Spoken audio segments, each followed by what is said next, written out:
মঙ্গলবার পশ্চিমবঙ্গ ছাত্র সমাজের নবান্ন অভিযানকে ঘিরে ধুন্ধুমার কাণ্ড ঘটে গেল হাওড়া সহ কলকাতার নানা প্রান্তে। সেই অভিযানে পুলিশি বর্বরতার অভিযোগ তুলে 12 ঘন্টার বাংলা বন্ধের ডাক দিল বঙ্গ বিজেপি। মঙ্গলবার বিকেলে দলের কলকাতার সদর দপ্তরে সাংবাদিক বৈঠক ডেকে বিজেপির রাজ্য সভাপতি সুকান্ত মজুমদার বলেন, ছাত্রদের ওপর আক্রমণের প্রতিবাদে আগামীকাল তারা 12 ঘন্টার বাংলা বন্ধ ডেকেছেন। সাধারণ মানুষকে রাস্তায় নেমে বন্ধ সফল করতে আবেদন জানালেন কেন্দ্রীয় মন্ত্রী তথা বিজেপির রাজ্য সভাপতি সুকান্ত মজুমদার। তার কথায়, যে মুখ্যমন্ত্রীকে ক্ষমতায় থাকতে এত দমনপীড়ন করতে হয়, তার আর ক্ষমতায় থাকার অধিকার নেই। বাংলার মানুষকে এবার জবাব দেওয়ার সময় এসেছে। এই বর্বরচিত আক্রমণের তীব্র নিন্দা করে এবং আমরা আহ্বান জানাচ্ছি যে রাজনৈতিক মতভেদ ভুলে সমস্ত মানুষ পথে নামুন। আগামীকাল ছাত্রদের উপর এই বর্বরচিত আক্রমণের প্রতিবাদে 12 ঘন্টার বন্ধ, সাধারণ বন্ধ সফল করুন।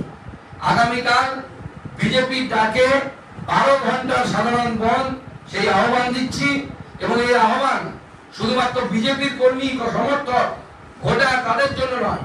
আমি সাধারণ মানুষের কাছে হাত জোর করে বলবো, দেখুন আজকে যে বাড়ির ছেলের সাথে যে বাড়ির মেয়ের উপরে লাঠিচার্জ হয়েছে, ভাবছেন যে পাশের বাড়ির ছেলের উপর হয়েছে, কালকে সেটা আপনার বাড়ির ছেলের উপরে হবে। আজকে যে ছেলেটি টাকা দিতে না পেরে চাকরি পায়নি, তার চাকরি বিক্রি হয়ে গেছে 15 লক্ষ টাকায় তৃণমূল নেতার দ্বারা, তৃণমূলের দালালের দ্বারা, কালকে আপনার ছেলেটি যে ছেলেটি পড়ে পড়ে বড় হচ্ছে, স্কুলে যাচ্ছে, কলেজে যাচ্ছে, কালকে তাকে সে তার সম্মুখীন হতে হবে। তাই আমরা সাধারণ মানুষকে বলছি যে আজকে আরজি কলেজ সেই বোনটি, আমার বোন, কারো হয়তো দিদি, কারো হয়তো মেয়ে, সে যেরকম অত্যাচারিত হয়েছে সেরকম কালকে আপনার বাড়ির মেয়েটি অত্যাচারিত হতে পারে। তাই এই বনকে সর্বাত্মক করুন। এই বন স্বেচ্ছাচারী এবং স্বৈরাচারী সরকারের হাত থেকে পশ্চিমবঙ্গকে রক্ষা করার পর এবং গণতন্ত্র, স্বাধীনতা এবং আমাদের সুরক্ষা, আমাদের ধর্মীয় সুরক্ষা এখানে থাকছে না, স্বাধীনতা থাকছে না, মত প্রকাশ করতে পারছে না মানুষ। আজকে করে এত বড় ঘটনা ঘটে গেছে, ভয়ে কেউ বলতে পারছে না, সাহস নেই মানুষের।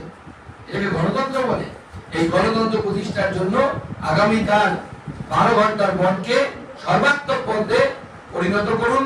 আমি ভারতীয় জনতা পার্টির সমস্ত কর্মীদেরকে, বিধায়ক, সাংসদ থেকে শুরু করে সমস্ত জনপ্রতিনিধিদেরকে এবং পদাধিকারীদেরকে এখান থেকে আহ্বান জানাচ্ছি যে আগামীকাল মানুষের কাছে যান, হাত জোর করে মানুষকে বলুন যে কালকের দিনটা একটু কষ্ট করুন, কালকে আপনার বাড়ির মেয়ের কথা চিন্তা করে, আপনার বাড়ির সন্তানের কথা চিন্তা। Disclaimer. This channel may not promote any violent, harmful or legal activities. All content provided by this channel is meant for an educational purpose only.